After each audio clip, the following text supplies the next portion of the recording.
kita mau siapkan ibadah kita pada sore menjelang malam hari ini. Kita siapkan hati kita. Kita berikan pujian penyembahan yang terbaik bagi Tuhan. Glory haleluya. Terima kasih Tuhan. Terima kasih buat kesempatan yang masih Engkau berikan kepada kami pada sore hari ini. Terima kasih Yesus. Terima kasih.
Haleluya Tuhan Yesus. Terima kasih ya Tuhan. Kau begitu baik ya Tuhan.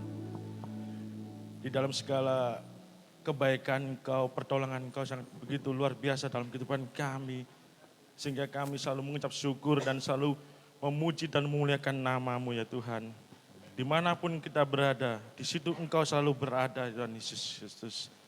Tuhan, sebentar lagi sore pada hari ini ya Tuhan, kami semua yang ada di sini mau memuji dan memuliakan nama-Mu dan meninggikan nama-Mu dan mempermuliakan nama-Mu dan mengharumkan nama-Mu.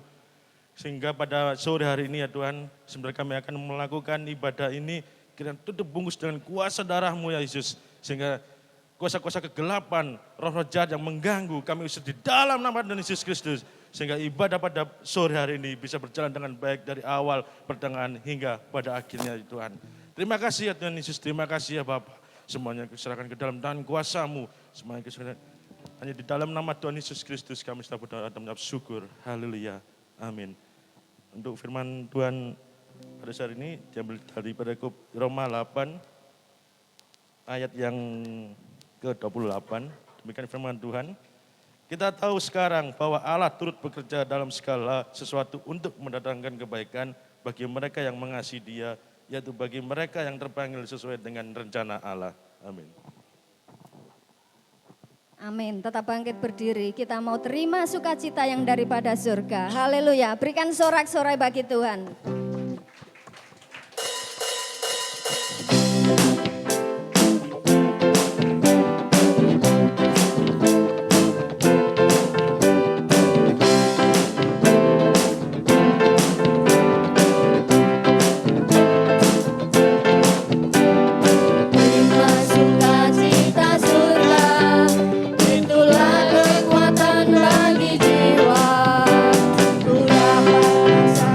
Kasih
percaya bahwa mulut kita ini diberikan kuasa oleh Tuhan.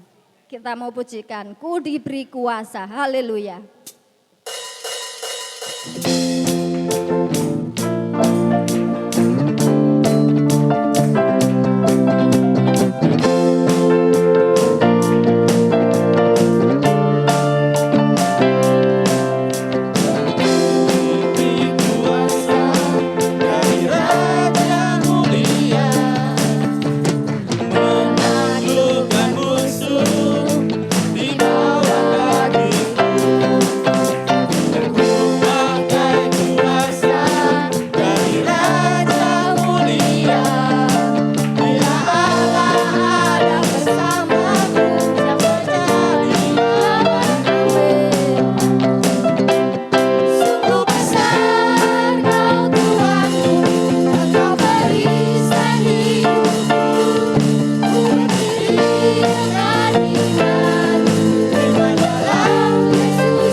Silakan duduk Bapak Ibu Saudara yang dikasihi Tuhan.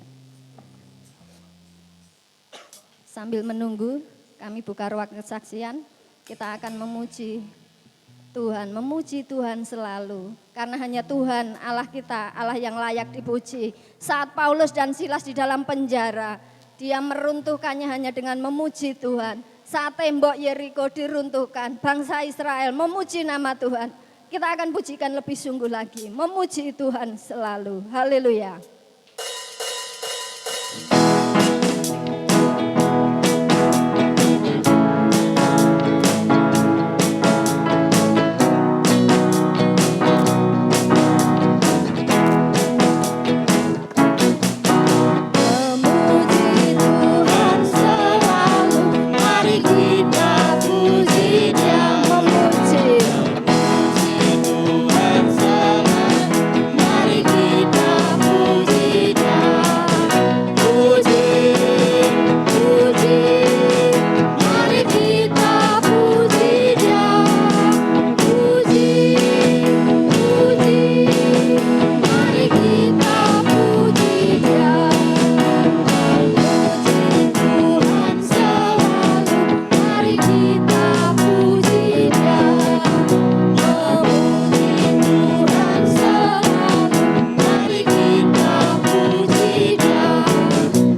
kita siapkan hati kita untuk menerima kebenaran firman Tuhan.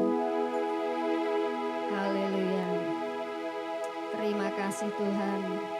Kami percaya bahwa mujizat Tuhan itu nyata dalam hidup kami. Glory, haleluya.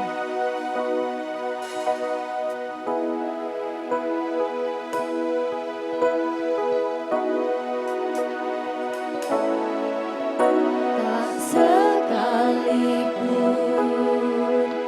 melupakanku, Kau menuntun langkahku.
terima kasih.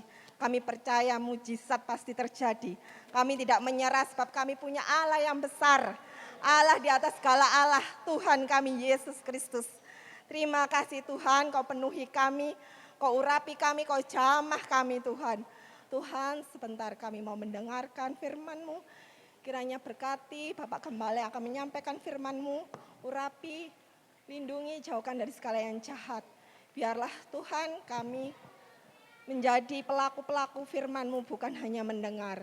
Berbicaralah Tuhan Yesus atas hidup kami. Haleluya Tuhan, haleluya, amin.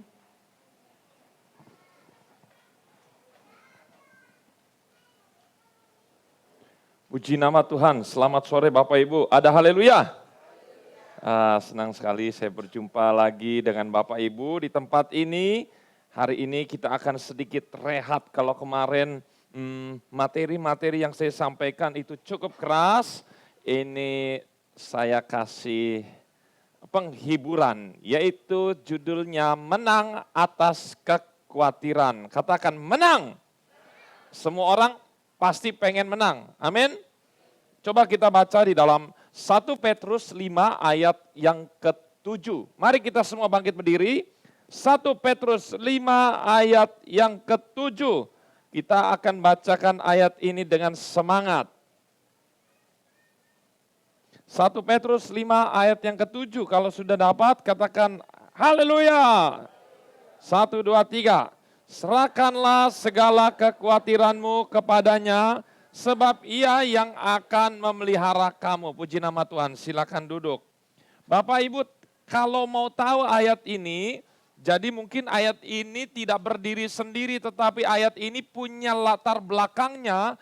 Dan kalau kita lihat, ada yang bisa baca, ayat 1 itu, sebelum ayat 1 kan ada judulnya, itu apa Bapak Ibu?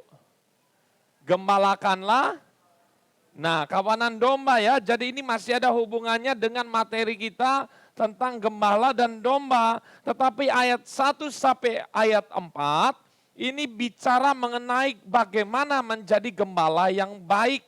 Itu mengenai siapa? Itu saya. Ya, saya kepada Bapak Ibu, tetapi ini tidak akan kita bahas. Yang kita akan bahas mulai dari ayat yang ke-5 sampai ayat yang ke-9. Itu nasihat untuk kawanan domba. Siapa domba? Kita semua yang ada di tempat ini, kita semua domba. Nah, kalau kita lihat latar belakang, serahkanlah segala kekhawatiranmu kepadanya, sebab ia yang akan memelihara kamu. Ini muncul pertama kali karena apa? Karena pada waktu itu Bapak Ibu bisa pikirkan dan bisa ikut bayangkan bersama-sama dengan saya, bagaimana tekanan di zaman itu.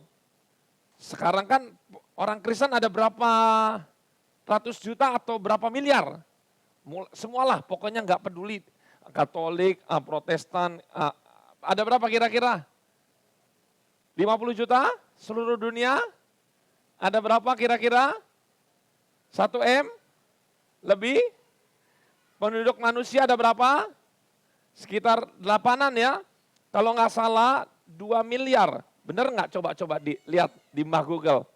Sekitar 2 eman itu orang Kristen atau jangan-jangan 3 miliar. Kita banyak. Mungkin di Indonesia kita sedikit. Tapi di luar negeri kita mayoritas. Tapi kita lihat. Ya, jangan muter-muter Jason. Bisa. Ya, dia lagi menari untuk Tuhan. Kita lihat di zaman itu, kekristenan masih sangat sedikit. Apalagi Kristen itu masih dianggap sesuatu yang dikatakan bidat. Bidat itu ajaran palsu atau ajaran sesat. Seperti itu. Orang Kristen itu kan lahirnya dari awalnya bagaimana dinamakan Kristen itu bukan sesuatu bukan Kristen jadi agama, enggak begitu. Tapi Kristen pertama kali muncul karena hinaan. Ya, karena hinaan. Kristen itu orang-orang pengikut Kristus, makanya disebut dasar lo Kristen hinaan. Sekarang orang bangga memakai salib, tapi zaman itu salib adalah kehinaan. Nah, seperti itu. Tapi kalau kita lihat ayat ini mereka mengalami tekanan. Tekanan apa? Mereka dicari, ingat nggak Saulus waktu belum bertobat, kerjaannya ngapain? Ciduk orang Kristen, disiksa, dipenjara, dan tidak sedikit yang dibunuh. Salah satu yang dibunuh adalah siapa? S depannya, Stefanus. Dia dibunuh, dirajam dengan batu, lihat itu. Jadi pada waktu itu mereka sudah dinubuatkan bahwa orang-orang Kristen akan mengalami tekanan yang sangat luar biasa. Sehingga mereka mengalami kekhawatiran yang berlebihan. Ini. Dan iman mereka bisa menjadi lemah.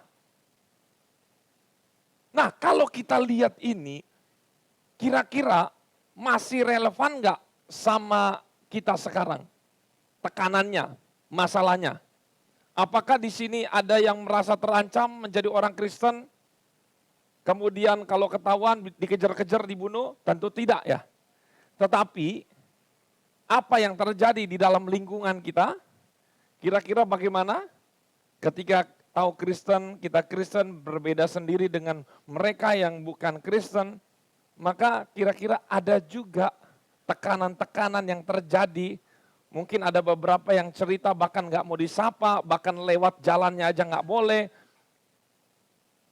Mendirikan bangunan ibadah juga dipersulit dan segala macam. Tekanan-tekanan model seperti itu memang sudah berkurang tapi tetap ada dalam jenis yang lain. Nah, dan kalau kita lihat, supaya kita bisa menang atas kekhawatiran itu, saya ada kasih 4 ya, mungkin 4. Rahasia menang atas kekhawatiran, ini kuncinya. Yang pertama, coba kita buka Matius 25 ayat yang ke-18. Ada 2 ayat di sini yang akan saya berikan. Ini ceritanya mengenai talenta. Matius 25 ayat 18, di sana dikatakan, tetapi hamba yang menerima 1 talenta itu pergi dan menggali lubang di dalam tanah lalu menyembunyikan uang tuannya. Lihat, untuk menang dari kekhawatiran, ini apa hubungannya? Nah, lihat dulu. Lukas 18 ayat 10. Ini ada hubungannya, ini satu paket. Barang siapa setia dalam perkara-perkara kecil, ia setia juga dalam perkara-perkara besar. Barang siapa tidak benar dalam perkara-perkara kecil, ia tidak benar juga dalam perkara-perkara. Nah, hubungannya apa? Nah, hubungannya ini adalah yang orang yang menerima itu ada berapa orang? Ada 3 orang ya. 1 menerima 1 talenta. Yang orang kedua menerima berapa? 2 talenta. Yang ketiga menerima berapa? 5 talenta. Nah, talenta ini bisa juga saya katakan sebagai masalah. Masalah yang membuat ketiga orang ini khawatir. Kenapa? Mereka dikasih talenta ini nih. Talenta. Berarti kamu harus tanggung jawab. Nah, ini lihat. Sebenarnya 1 talenta itu banyak Bapak Ibu. 1 talenta emas itu banyak sekali. Tetapi yang 1 talenta ini dia tidak mau ngambil resiko. Dia itu Allah, saya ini nanti Tuhan saya ini jahat, dia berkata begitu. Nanti mau ada bunganya dan segala macam. Udahlah, daripada saya kerja, namanya kerja ada resiko. Misalnya kalau berbisnis ada untung berarti juga ada rugi. Wah, saya nggak mau rugi, saya maunya untung. Nah, kalau dia nggak mau rugi akhirnya udahlah begini aja. Saya tanam aja, saya kubur dalam-dalam, beres selesai. Dia pikir dengan menanam, mengubur talenta dia, khawatirnya bisa hilang. Tetapi kita lihat firman Tuhan di sini dikatakan, kalau kamu tidak setia dalam perkara kecil, kamu juga tidak akan setia dalam perkara besar. Lihat di sini, seringkali manusia itu menyepelekan hal-hal kecil. Allah cuma 1 talenta, Allah cuma kecil sedikit, nanti ajalah, nanti. Talenta bicara mengenai banyak hal. Oleh karena itu saya mau katakan, selesaikan masalah sekecil apapun. Inilah jurus supaya kita menjadi orang untuk tidak lagi khawatir. Orang yang suka menyelesaikan masalah yang kecil, saya jamin orang itu terbebas dari rasa khawatir. Karena apa? Karena masalah yang besar sebenarnya itu muncul dimulainya dari apa? Sesuatu yang kecil. Mana ibu-ibu? Tolong angkat tangan dulu. Ibu-ibu, angkat tangan dulu. Ibu-ibu. Nah, yang wanita-wanita. Kira-kira masalahnya ibu-ibu, para wanita di tempat ini apa kira-kira? Yang kira-kira kalau ditumpuk-tumpuk-tumpuk menjadi bukit. Di dalam rumah tangga, setuju nggak ini? Apa ini? Apa ini? Ya, ada yang ketawa, betul? Siapa di sini yang setrikaan di rumah sudah menggunung? Kalau setrika setiap hari, selesai pasti ya? Tapi, males lah. Besok, males lah. Saya pernah ke tempat orang, ada satu tempat, yang jelas bukan di sini. Waktu saya masih pengerja dulu ya, udah lama, cerita lama. Itu setiap saya pelayanan sekolah minggu itu menggunung. Itu perasaan kayaknya mungkin lemarinya ada tapi kosong. Banyak sekali di situ. Saya pikir ini orang jangan-jangan nggak pernah setrika apa ya. Jadi kenapa sih setrikaan bisa menjadi menggunung? Karena apa? Karena ya itu males ya. Sehari dibiarin, masih sehari dibiarin. 2 hari, akhirnya solusinya tidak usah Kalau pelajar atau bapak-bapak, ini masalahnya sama. PR tidak dikerjakan, cuman 1. Nanti besok cuman 2, 3, akhirnya enggak dikerjakan semua. Sama bapak-bapak juga, misalnya lagi ada pekerjaan, cuman 1, cuman 2, cuman 3, akhir lama-lamanya numpuk. Akhirnya malas kerja, akhirnya udahlah resign aja. Nah ini, tadinya kecil tapi menjadi besar. Oleh karena itu, untuk kita terbebas dari kekhawatiran adalah selalu menyelesaikan sesuatu yang masih kecil. Mungkin ada di rumah tangga kita, suami istri lagi ribut. Sepele, cuman karena kopinya harusnya diisi gula, tapi istrinya isi garam. Karena sama-sama bentuknya mirip putih.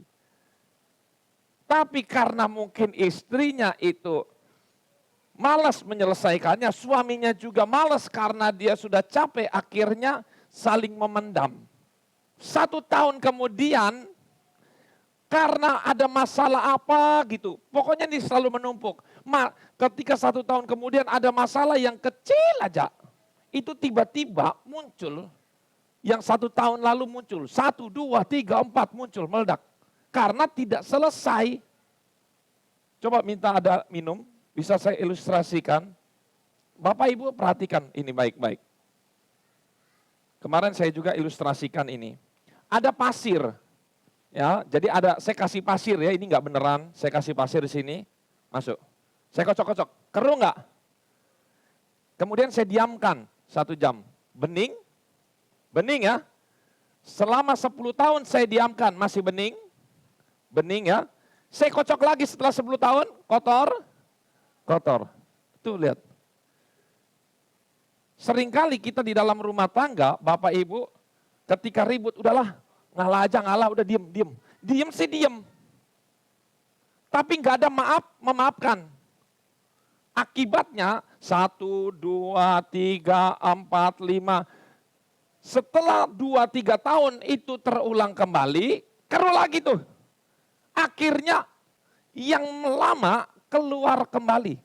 Makanya saya katakan begini, jadi ketika kita ada masalah, enggak cukup kita hanya udahlah diem aja, udah sama-sama diem, kamu diem, saya diem. Enggak cukup hanya saling diem. Karena saling diem itu bukan menyelesaikan masalah tetapi menunda masalah. Karena nanti ada pemicunya di depan, wah ini keruh lagi. Yang paling benar adalah mengeluarkan apanya? Pasirnya dengan cara bagaimana? Memaafkan. Ngobrol sama istrinya, ya minta maaf saya kasih garam sama kamu ya. Ya udahlah, saya pikir setelah 10 tahun suaminya itu salah sangka. Suaminya bilang begini sama istrinya, saya pikir kamu sengaja. Tuh kan 10 10 tahun salah sangka karena cuma kasih garam. Ini lihat. Lihat. Ada banyak masalah-masalah keluarga. Berikutnya. Yang kedua, rahasia menang atas kekhawatiran. Yang kedua adalah jangan lari dari masalah tetapi hadapi apapun resikonya. Banyak orang ketika menghadapi masalah, suami bilang, udah kamu aja, istri suruh depan. Istri bilang, udah kamu aja, kamu di depan. Selalu kamu aja, udah kamu aja, udah maju terus. Atau misalnya, udahlah, udah nggak usah ngurusin, kabur aja. Nah ini. Jangan lari.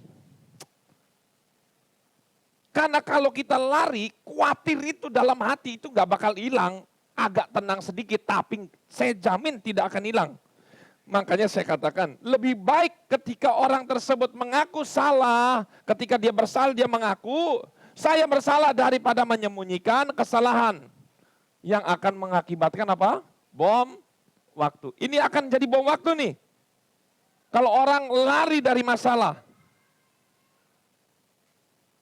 Biasanya ini terjadi dalam rumah tangga untuk menghindari konflik, udah lari dia. Dia nggak mau bertanggung jawab. Itu dia, nggak bisa. Yang jelas, kalau kita lihat di dalam Alkitab ada tokoh yang luar biasa. Orang Israel dan Raja Saul itu ketika menghadapi Goliat, mereka lari dari kenyataan, mereka nggak mau menghadapi Goliat. Tapi Daud menghadapi masalahnya bukan masalah dia.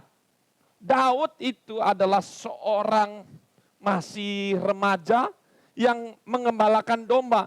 Kakak-kakak Daud yang menjadi tentara, Saul yang harusnya, karena Saul itu dia paling tinggi di antara, jadi siapakah yang orang raksasa terbesar, tertinggi di Israel? Jawabannya satu, Saul. Harusnya Saul itu sama Goliat, mungkin nggak beda-beda jauh ya, paling beda 1 atau 1,5 meter. Tapi Saul sendiri nggak mau, dia lari.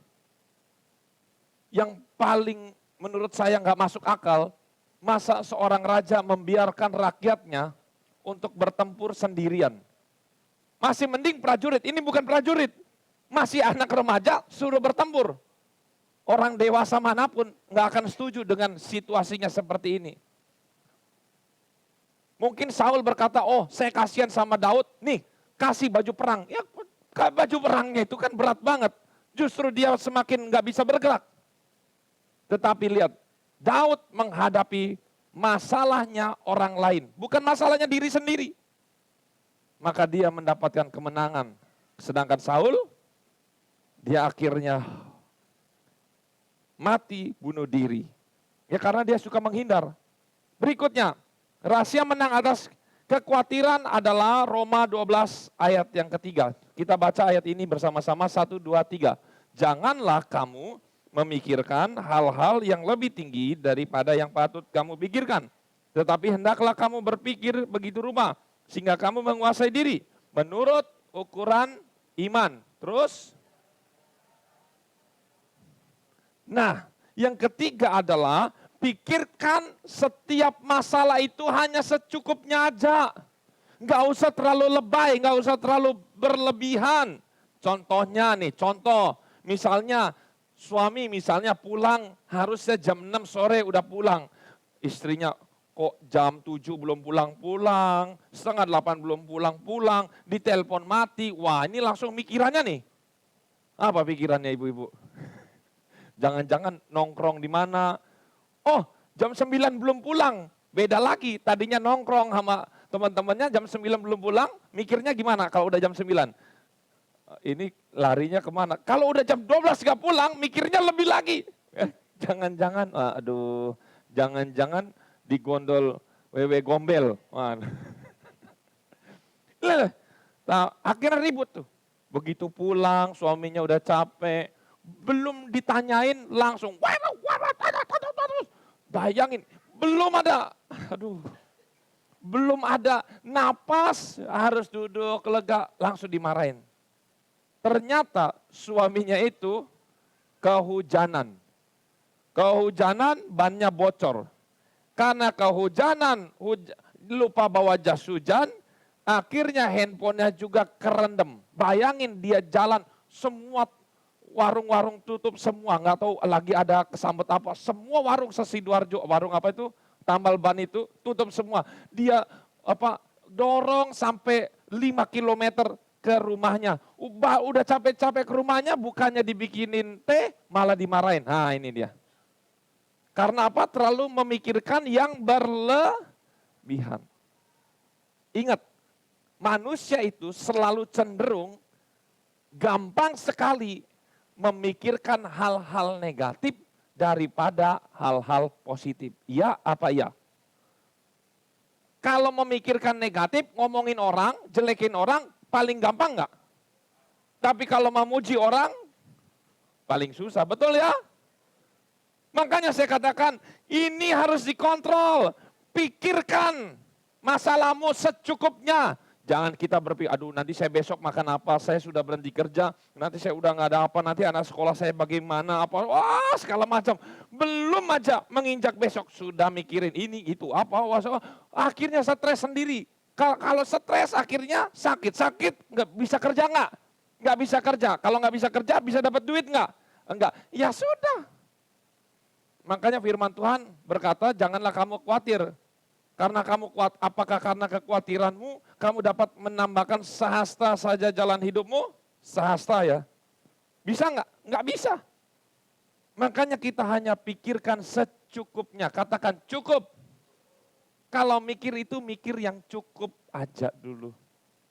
Kita nggak usah menjadi sok tahu, menjadi sok-sok menjadi peramal. Wah ini suami saya, biasanya begitu. Aduh udahlah.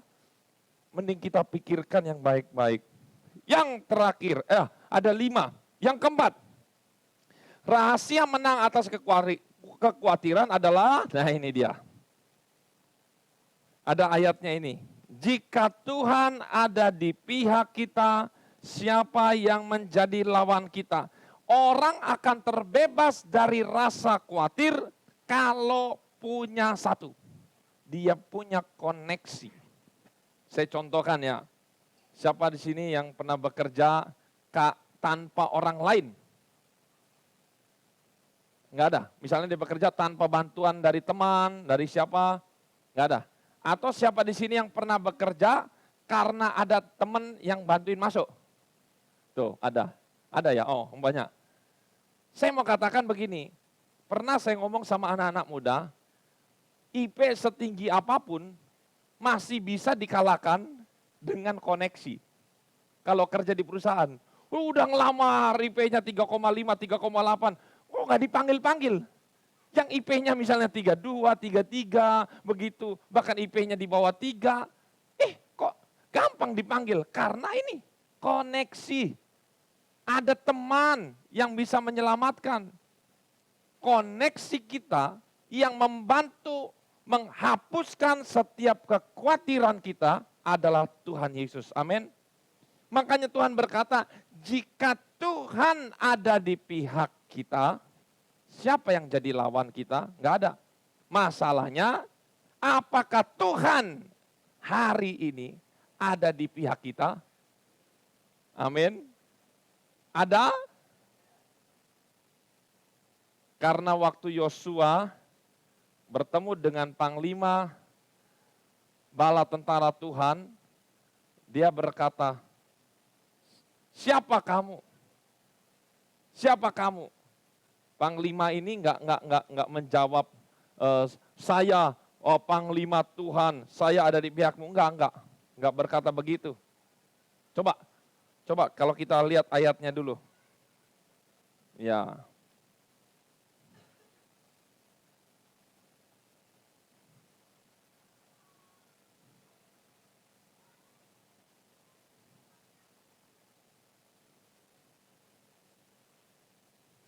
Yosua 5. Ini enggak ada ya.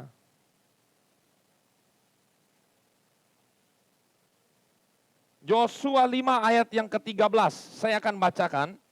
Ketika Yosua dekat Yeriko, ia melayangkan pandangnya dilihatnya seorang laki-laki berdiri di depannya dengan pedang terhunus di tangannya. Yosua mendekatinya dan bertanya kepadanya, kawankah engkau atau lawan? Berarti malaikat ini harus jawabnya, kawan ya, betul ya. Tapi ayat 14, malaikat ini, panglima bala tentara Tuhan ini berkata,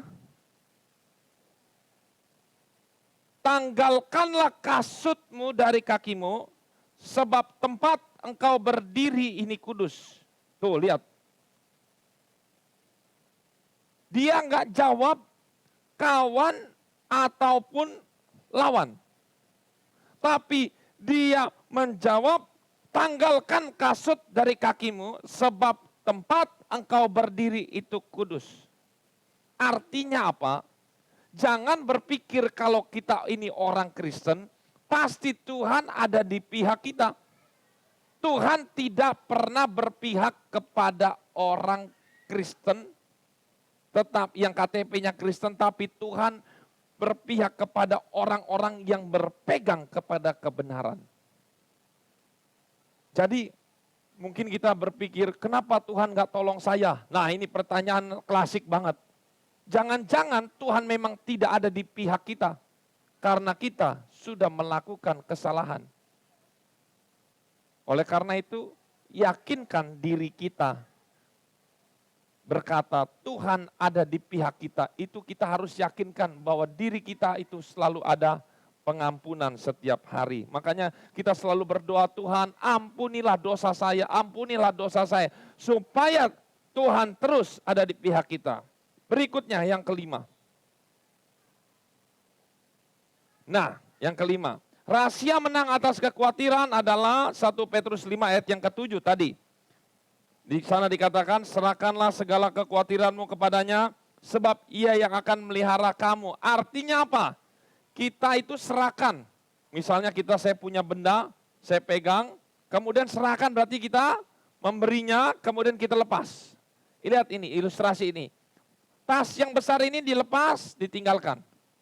Seringkali orang Kristen begini, bawa masalah kepada Tuhan. Nah, anggaplah ini gitar ya. Dia dari rumah punya masalah, dia bawa kepada Tuhan. Tuhan, ini masalahnya. Ya, terus dia berdoa nangis, ya, haleluya, amin. Udah gitu pulang, dia bawa lagi. Efeknya apa? Masih berat apa enggak? Masih berat. Hanya ditinggalkan sebentar, pulang dibawa lagi. Firman Tuhan berkata, serahkan, artinya kalau diserahkan, udah serahkan, benar-benar diserahkan. Pikiran kita benar-benar plong. Saya kasih ilustrasi, supaya kita nggak ngantuk. Nah, ini udah selesai. Saya kasih ilustrasi. Berat mana? Ini aja. Mic yang saya pegang, dengan gitar yang saya pegang. Berat mana? Berat gitar? Betul? Betul ya? Betul. Coba nanti kita buktikan. Karena berat mana bukan hanya masalah beratnya. Lihat, ada saya kasih bocoran. Kalau ini dipegang 1 menit. Ringan nggak? Ringan nggak? Ringan. Kalau ini dipegang 1 jam. Udah mulai rasa pegal ya. Kalau mic saya beginikan terus 1 hari. Kita harus bayangin, 1 hari kita pegang. Ayo, 1 hari. Bisa asam urat, kolesterol muncul semua. Bisa kram. Kalau 1 minggu, saya tanya, ini berat nggak? Apakah ini berat? Kalau saya pegang 1 menit aja. Terus saya taruh. Ini saya pegang seminggu baru saya taruh. Lebih berat mana? Mau tahu nggak Bapak Ibu? Lihat sini. Masalah mengangkat benda bukan hanya terletak kepada beratnya masalah itu, tetapi kepada durasi, katakan durasi. Lamanya waktu. Om Jerry ini lagi ngomongin apa? Kok ngomongin mic sama ngomongin gitar? Saya katakan begini, seringkali kita punya masalah, masalahnya besar. Masalahnya besar nih, berat. Tapi orang tersebut, dia benar-benar menyerahkan. Dia hanya 1 menit dia pegang, dia tahu. Memang kita kan memang suka memegang, lagi depresi, kita 1 jam mungkin kita pegang terus. Tapi kita percaya Tuhan kita Tuhan yang ajaib. Akhirnya kita benar-benar serahkan kepada Tuhan. Maksimal dia pegang 1 jam, beres. Tapi ada 1 orang lagi, dia pegang ini, masalah yang besar. 1 hari dia pegang, 2 hari dia pegang, 3 bulan dia pegang, 1 tahun dia pegang. Makanya orang tersebut masalahnya kecil. Kalau saya tanya, Ibu punya masalah apa? Itu loh Om Jerry masalahnya. Kecil sebenarnya, enggak sebesar mungkin masalahnya ibu yang satu. Tetapi bedanya ibu yang satu dengan ibu yang ini dia langsung menyerahkan kepada Tuhan, selesai. Yang ini dari Natal ketemu Natal, dia masih pegang terus. Akhirnya capek sendiri. Itu bedanya. Makanya solusi yang terbaik, penawar terbaik untuk menghadapi kekhawatiran adalah menyerahkan kekhawatiran kita kepada Tuhan. Amin. Mungkin kita punya ada masalah. Masalah itu apa aja Om? Akar pahit. Masa lalu yang tidak menyenangkan. Ada mungkin di sini yang punya dendam sama orang tua. Jangan hanya anak-anak kecil. Mungkin kita yang sudah punya anak, Bapak Ibu masih ada dendam sama orang tua, masih. Itu bibit penyakit. Makanya hidupnya lemas terus, mukanya suram terus. Sebenarnya masalahnya kecil.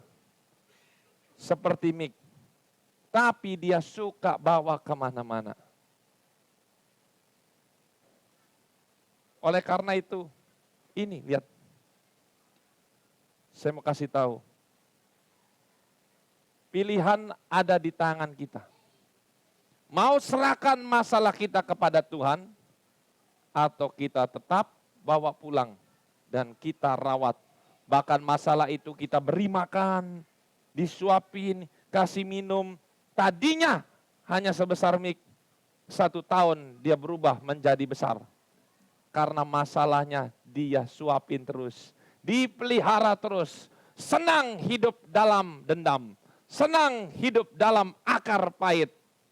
Tidak mau mengampuni, terus saja lebih baik mati daripada saya ampuni kamu. Wah, udah kalau udah model begini udah. Ingat, ada 1 dosa yang tidak bisa kita masuk dalam surga. Adalah dosa kalau kita tidak mengampuni. Ada ayatnya, kalau kita tidak mengampuni, maka Allah pun atau Bapa juga tidak akan mengampunimu. Om, berarti pelayanan saya yang luar biasa ini sia-sia? Iya. Cuman karena masalah kecil, kita buat menjadi besar. Oleh karena itu, sebentar kita ada perjamuan yang kudus. Kuduskan hati kita, sucikan. Mungkin saya tidak mampu, tetapi bagi Tuhan tidak ada yang mustahil bagi orang yang percaya. Mari kita masuk di dalam perjamuan yang kudus. Kita akan nyanyikan pujian ini kembali. Ku tak akan menyerah.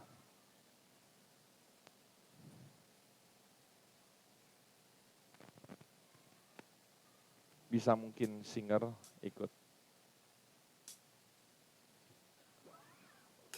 Oh iya itu mic. Ditampilkan tolong lagunya. Tak sekalipun melupakanku, kau menuntun langkah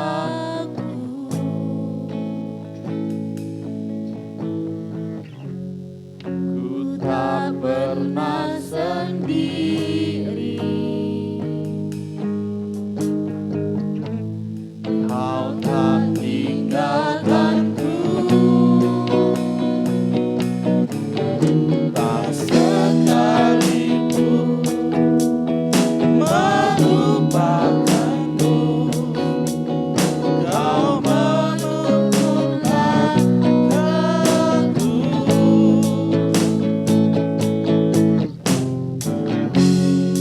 Ku tak pernah sendiri.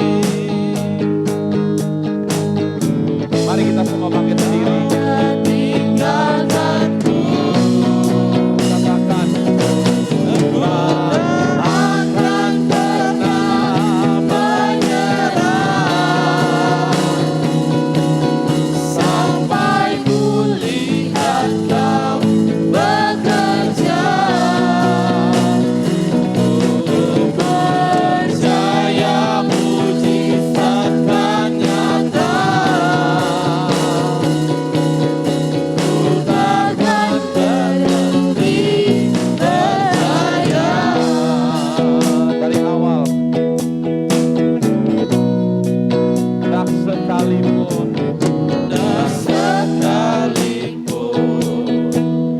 melupakanku. Kau menuntun langkahku.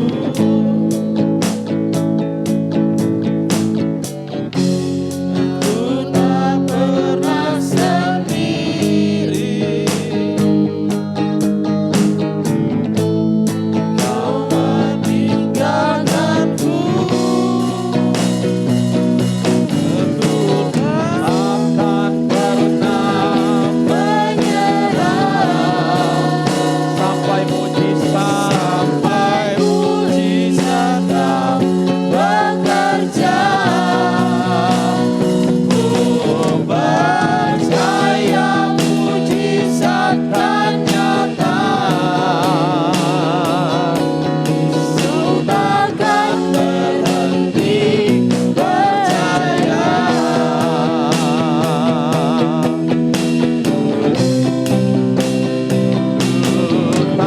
Takkan pernah menyerah sampai ku lihat kau bekerja. Ku percaya mujizat kan nyata. Ku takkan berhenti percaya. Ku takkan berhenti. Ku takkan berhenti percaya.